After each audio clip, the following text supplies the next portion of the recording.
Abril 1945. Las fuerzas soviéticas avanzaban sobre Alemania como una arrolladora marea roja a punto de arrastrar todo en su camino hacia Berlín, el nido de la bestia. A varios metros bajo tierra, protegido por una poderosa estructura de hormigón y metal, el hombre que casi había conquistado toda Europa veía cómo su reinado llegaba al final. Adolf Hitler, quien supo levantar a una enflaquecida Alemania luego de la enorme crisis de principios de siglo para convertirla en el poderoso monstruo sajón que mostró sus colmillos y llevó el horror a medio planeta, escuchaba el retumbar de los cañones a la puerta de su hogar. El Führer paseaba sus ojos por un gran mapa desplegado delante de él y analizaba las pocas opciones que le quedaban a su alcance. El sexto ejército ya no existía. Las fuerzas defensivas retrocedían frente a los rojos, corriendo por sus vidas. En las calles de Berlín, niños y viejos tomaban los rifles para defender la ciudad. Hitler miró a los ojos de su prometida, Eva Braun, quien pasaba todo el tiempo cerca suyo, acompañándolo durante la caída, y supo que no había un final feliz para su precipitada y extraña historia. Stalin sería implacable y cruel, él lo sabía. Habían sido aliados, y si algo admiraba del líder soviético era su brutalidad tanto con los propios como con los extraños. Si Stalin capturaba a Hitler, a sus amigos y a su familia, un futuro en los gulags sería la menor de sus preocupaciones. El 16 de abril, Hitler convocó a sus generales al Führerbunker para dar las últimas órdenes militares de su carrera como tirano. Berlín debía resistir. El destino de todo el Tercer Reich dependía de que los rojos no capturaran la capital nazi. Con esa orden, Hitler despidió a sus comandantes y se preparó para vivir las últimas 2 semanas de su vida.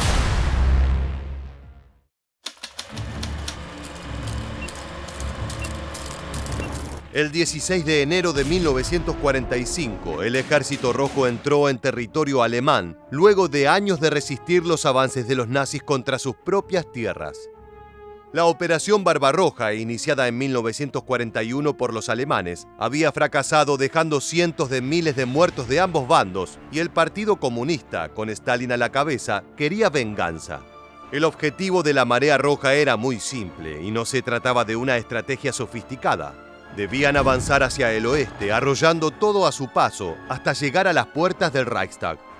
La orden del máximo líder de la Unión Soviética había sido clara, como alguna vez dijera el propio Hitler, y citando la condena bíblica del apóstol San Mateo: «No quedará piedra sobre piedra, pues todo será derribado». Pero mientras la furia eslava llegaba con 2 millones de soldados desde el este, el frente occidental presentaba sus propios problemas para los nazis.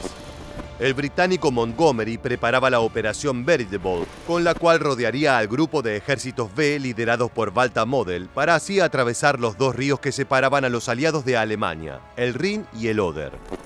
Por su parte, Eisenhower y el general Bradley harían lo propio desde el sur, con un gran movimiento en tenaza que pondría a Model y sus hombres contra las cuerdas. Alemania estaba condenada y por ello las oficinas de Cancillería estaban vacías. Todo el poder político nazi se había mudado, junto a su máximo líder, a una cueva construida a pocos metros de distancia del Reichstag, debajo de un estacionamiento. Un complejo no muy amplio, pero muy seguro, dio cobijo a Adolf Hitler, su prometida y sus hombres de confianza.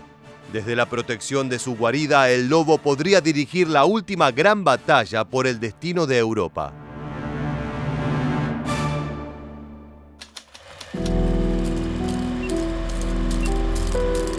El Führerbunker se construyó entre 1936 y mediados de 1944 como último recurso en caso de que los planes bélicos de Hitler no salieran bien.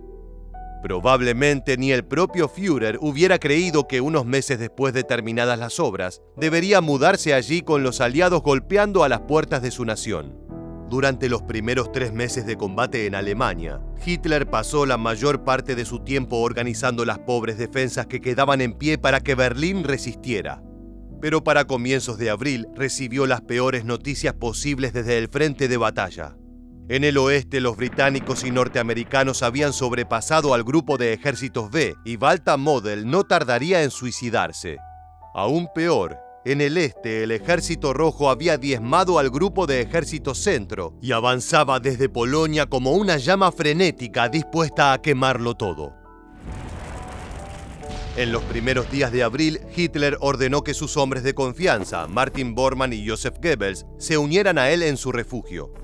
La familia de los políticos tomó residencia en la parte superior del ala derecha del complejo, conocida como Vorbunker, donde también vivían unas 30 personas más, principalmente personal administrativo, militares de alto nivel, la enfermera personal de Hitler y el sargento Rochus Misch, guardaespaldas del Führer. Hitler prácticamente no salía del refugio, salvo para dar algunos paseos por el patio de la Cancillería, el último lugar que frecuentaba. Quizás el Führer todavía no se imaginaba que en unos 15 días lo enterrarían en el mismo lugar donde su perro Blondie se revolcaba.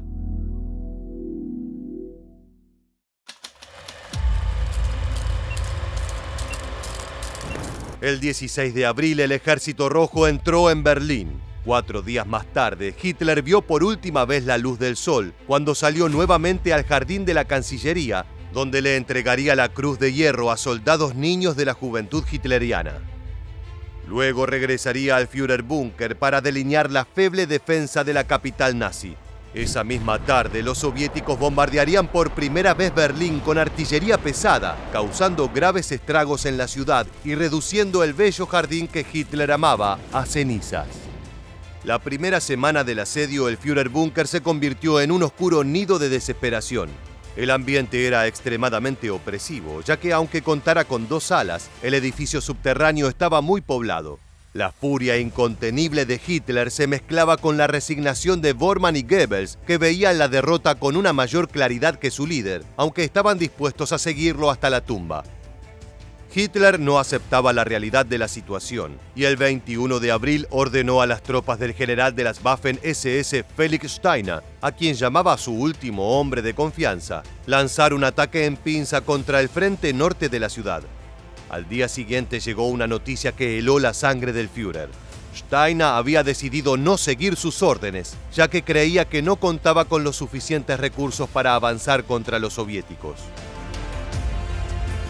La cólera de Hitler fue incontenible.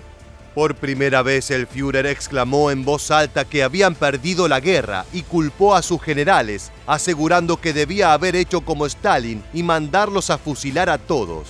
Un siniestro discurso que quedó registrado por siempre en la película El hundimiento.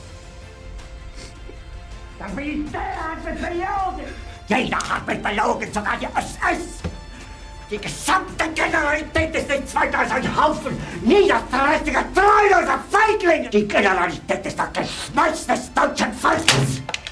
Sie ist ohne Ehre. Es hat mir jeden nur erschwinglichen Widerstand in den Weg gelegt. Ich hätte gut daran getan, von Jahren alle höheren Offiziere liquidieren zu lassen, wie Stalin.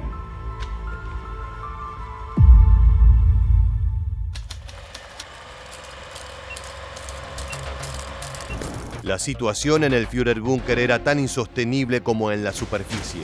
La Alemania nazi estaba perdida y hasta los más fieles seguidores de la doctrina de Hitler sabían que todo había llegado a su final.